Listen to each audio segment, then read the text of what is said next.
बोले श्यावर रामचंद्र भगवान की जय। महर्षि वाल्मीकि भगवान की जय। श्री हनुमान जी महाराज की जय। श्रीमद् वाल्मीकि रामायण के अयोध्या कांड के 63वें सर्ग में आज हम प्रवेश करेंगे और जिसमें वर्णन है राजा दशरथ का शोक और उनका कौशल्या से अपने द्वारा मुनि कुमार के मारे जाने का प्रसंग सुनाना। राजा दशरथ का शोक और उनका कौशल्या से अपने द्वारा मुनि कुमार के मारे जाने का प्रसंग सुनाना। राजा दशरथ 2 ही घड़ी के बाद फिर जाग उठे। उस समय उनका हृदय शोक से व्याकुल हो रहा था। वे मन ही मन चिंता करने लगे। श्री राम और लक्ष्मण के वन में चले जाने से इंद्रतुल्य तेजस्वी महाराज दशरथ को शोक ने उसी प्रकार धर दबोचा था, धर के दबाया था जैसे राहु का अंधकार सूर्य को ढक देता है। पत्नी से श्री राम के वन में चले जाने पर कौशल नरेश दशरथ ने अपने पुरातन पाप का स्मरण करके कजरारे नेत्रों वाली कौशल्या से कहने का विचार किया। उस समय श्री रामचंद्र जी को वन में गए 6ठी रात बीत रही थी। जब आधी रात हुई तब राजा दशरथ को उस पहले के किए हुए दुष्कर्म का स्मरण हो आया। पुत्र शोक से पीड़ित हुए महाराज ने अपने उस दुष्कर्म को याद करके पुत्र शोक से व्याकुल हुई कौशल्या से इस प्रकार कहना आरंभ किया। यदा चरति कल्याणी शुभम वा यदि वा शुभम। यदा चरति कल्याणी शुभम वा यदि वा शुभम तदेव लभते भद्रे कर्ता कर्म जमात्मनः कर्म जमात्मनः। हे कल्याणी, मनुष्य या शुभ जो भी कर्म करता है, हे भद्रे, अपने उसी कर्म के फलस्वरूप सुख या दुख को कर्ता को प्राप्त होते हैं। सुख या दुख कर्ता को प्राप्त होते हैं। जो कर्मों का आरंभ करते समय उनके फलों की गुरुता या लघुता को नहीं जानता, उनसे होने वाले लाभ रूपी गुण अथवा हानि रूपी दोषों को नहीं समझता, वह मनुष्य बालक अर्थात मूर्ख कहा जाता है। यदि कोई मनुष्य पलाश का सुंदर फूल देखकर मन ही मन यह अनुमान करके कि इसका फल और भी मनोहर तथा सुस्वाद होगा, फल की अभिलाषा से आम के बगीचे को काटकर वहां पलाश के पौधे लगाता और सींचता है, वह फल लगने के समय पश्चाताप करता है, क्योंकि उससे अपनी आशा के अनुरूप फल वह नहीं पाता है। जो उसने सोचा था उस फल को वो प्राप्त नहीं कर पाता है। जो क्रियामान कर्म के फल का ज्ञान या विचार न करके केवल कर्म की ओर ही दौड़ता है, उसे उसका फल मिलने के समय उसी तरह शोक होता है जैसा कि आम काटकर पलाश सींचने वाले को हुआ करता है। मैंने भी आम का वन काटकर पलाशों को ही सींचा है। इस कर्म के फल की प्राप्ति के समय अब श्री राम को खोकर मैं पश्चाताप कर रहा हूँ। मेरी बुद्धि कैसी खोटी है। हे कौशल्य, पिता के जीवन काल में जब मैं केवल राजकुमार था, एक अच्छे धनुर्धर के रूप में मेरी ख्याति फैल गई थी। सब लोग यही कहते थे कि राजकुमार दशरथ शब्द वेदी बाण चलाना जानते हैं। इसी ख्याति में पढ़कर मैंने यह एक पाप कर डाला था जिसे अभी मैं आपको बताऊंगा। हे देवी, तदिदं मे अनुशं प्राप्तं देवी दुःखं स्वयं कृतं सम्मोहादिः बालेन यथा शाद्भक्षितं विषं शाद्भक्षितं विषं। यथान्यः पुरुषः कश्चित् पलाशैर्मोहितो भवेत्, एवं मयापि विज्ञातं शब्दवेद्यमिदं फलम् शब्दवेद्यमिदं फलम्। हे देवी, उस अपने ही किए हुए कुकर्म का फल मुझे इस महान दुख के रूप में प्राप्त हुआ। जैसे कोई बालक अज्ञानवश विष खा ले तो उसे भी वह विष मार ही डालता है, उसी प्रकार मोह यह अज्ञानवश किए हुए दुष्कर्म का फल भी मुझे यहाँ भोगना पड़ रहा है। जैसे दूसरा कोई गंवार मनुष्य पलाश के फूलों पर ही मोहित होकर उसके कड़वे फल को नहीं जानता, उसी प्रकार मैं भी शब्द वेदी वाण विद्या की प्रशंसा सुनकर उस पर लट्टू हो गया। उसके द्वारा ऐसा क्रूरतापूर्ण पाप कर बन सकता है और ऐसा भयंकर फल प्राप्त हो सकता है, इसका मुझे ज्ञान नहीं था। हे देवी, तुम्हारा विवाह नहीं हुआ था और मैं अभी युवराज ही था। उन्हीं दिनों की बात है, मेरी काम भावना को बढ़ाने वाली वर्षा ऋतु आई। सूर्यदेव पृथ्वी के रसों को सुखाकर और जगत को अपनी किरणों से भली भांति संतप्त करके, जिसमें यमलोकवर्ती प्रेत विचरा करते हैं, उस भयंकर दक्षिण दिशा में संचरण करते थे। सब ओर सजल मेघ दृष्टि गोचर होने लगे और गर्मी तत्काल शांत हो गई। इससे समस्त मेढकों, चातकों और मयूरों में हर्ष छा गया। पक्षियों के पंख ऊपर से भीग गए थे, वे नहा उठे थे और बड़ी कठिनाई से उन वृक्षों तक पहुंच पाते थे जिनकी डालियों के अग्रभाग वर्षा और वायु के झोंकों से झूम रहे थे। गिरे हुए, बारंबार गिरते हुए जल से आच्छादित हुआ मतवाला हाथी तरंग रहित प्रशांत समुद्र तथा भीगे पर्वत के समान प्रतीत होता था। पर्वतों से गिरने वाले स्तोत्र या झरने निर्मल होने पर भी पर्वतीय धातुओं के संपर्क से श्वेत, लाल और भस्मयुक्त होकर सर्पों की भांति कुटिल गति से बह रहे थे। वर्षा ऋतु के उस अत्यंत सुखद सुहावने समय में मैं धनुष बाण लेकर रथ पर सवार होकर शिकार खेलने के लिए सरयू नदी के तट पर गया।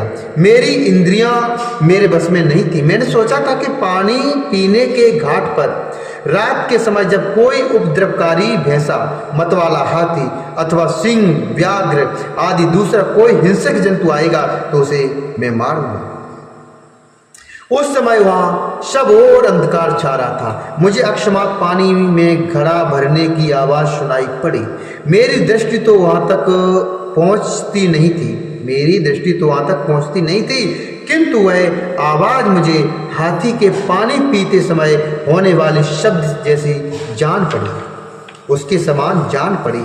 तब मैंने यह समझकर कि हाथी ही अपनी सूंड में पानी खींच रहा होगा, अतः वही मेरे बाण का निशाना बनेगा। तरकस से एक तीर निकाला और उस शब्द को लक्ष्य करके चला दिया। वह दीप्तमान बाण विषधर सर्प के समान भयंकर था। वह उषा काल की वेला थी। विषैले सर्प के सदृश उस तीखे बाण को मैंने ज्यों ही छोड़ा त्यों ही वहां पानी में गिरते हुए किसी वनवासी का हाहाकार मुझे स्पष्ट रूप सुनाई दिया। मेरे बाण से उसके मर्म में बड़ी पीड़ा हो रही थी। उस पुरुष के धराशायी हो जाने पर वहां यह मानव वाणी प्रकट हुई सुनाई देने लगी। आहा, मेरे जैसे तपस्वी पर शस्त्र का प्रहार कैसे संभव हुआ? मैं तो नदी के एकांत तट पर रात में पानी लेने के लिए आया था। किसने मुझे बाण मारा है? मैंने किसका क्या बिगाड़ा था? मैं तो सभी जीवों को पीड़ा देने की वृत्ति का त्याग करके ऋषि जीवन बिताता था। वन में रहकर जंगली फल मूलों से ही जीविका चलाता था। जैसे निरपराध मनुष्य का शस्त्र से वध क्यों किया जा रहा है? मेरे जैसे निरपराध मनुष्य का शस्त्र से वध क्यों किया जा रहा है? मैं वल्कल और मृग चर्म पहनने वाला जटाधारी तपस्वी हूँ। मेरा वध करने में किसने अपना क्या लाभ सोचा होगा? मैंने मारने वाले का क्या अपराध किया था? मेरी हत्या का प्रयत्न व्यर्थ ही किया गया। इससे किसी को कुछ लाभ नहीं होगा, केवल अनर्थ ही हाथ लगेगा। इस हत्यारे को संसार में कहीं भी कोई उसी तरह अच्छा नहीं समझेगा जैसे गुरु पत्नी गामी को। मुझे अपने इस जीवन के नष्ट होने की उतनी चिंता नहीं है। मेरे मारे जाने से मेरे माता पिता को जो कष्ट होगा उसी के लिए मुझे बारंबार शोक हो रहा है। मैंने इन दोनों वृद्धों का बहुत समय से पालन पोषण किया है। अब मेरे शरीर के न रहने पर ये किस प्रकार जीवन निर्वाह करेंगे? घातक ने एक ही बाण से मुझे और मेरे बूढ़े माता पिता को भी मौत के मुख में डाल दिया। किस विवेकहीन और अजितेंद्रिय पुरुष ने हम सब लोगों का एक साथ ही वध कर डाला। ये करुणा भरे वचन सुनकर मेरे मन में बड़ी व्यथा हुई, पीड़ा हुई। कहाँ तो मैं धर्म की अभिलाषा रखने वाला था और कहाँ यह अधर्म का कार्य बन गया। उस समय मेरे हाथों से धनुष और बाण छूटकर पृथ्वी पर गिर पड़े। रात में विलाप करते हुए ऋषि का वह करुण वचन सुनकर मैं शोक के वेग से घबरा उठा। मेरी चेतना अत्यंत विलुप्त सी होने लगी।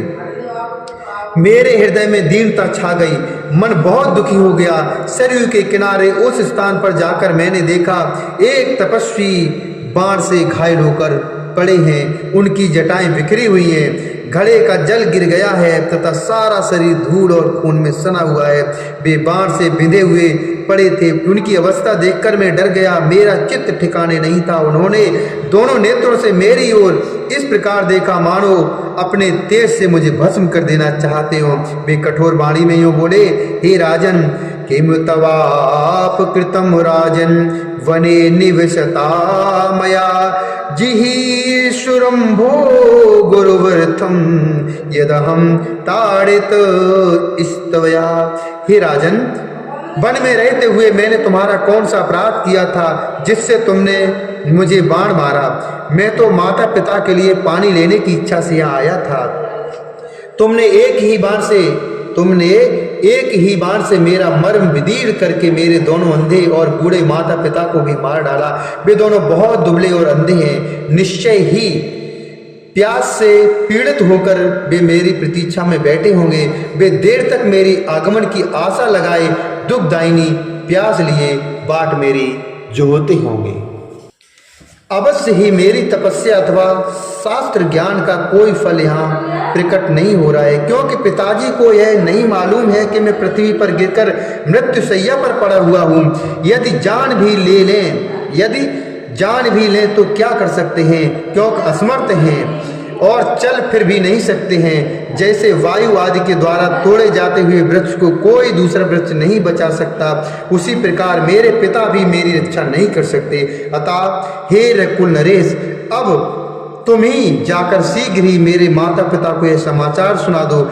यदि स्वयं कह दोगे तो जैसे प्रज्वलित अग्नि समूचे वन को जला डालती है, उसी प्रकार वे क्रोध में भरकर तुमको भस्म नहीं करेंगे।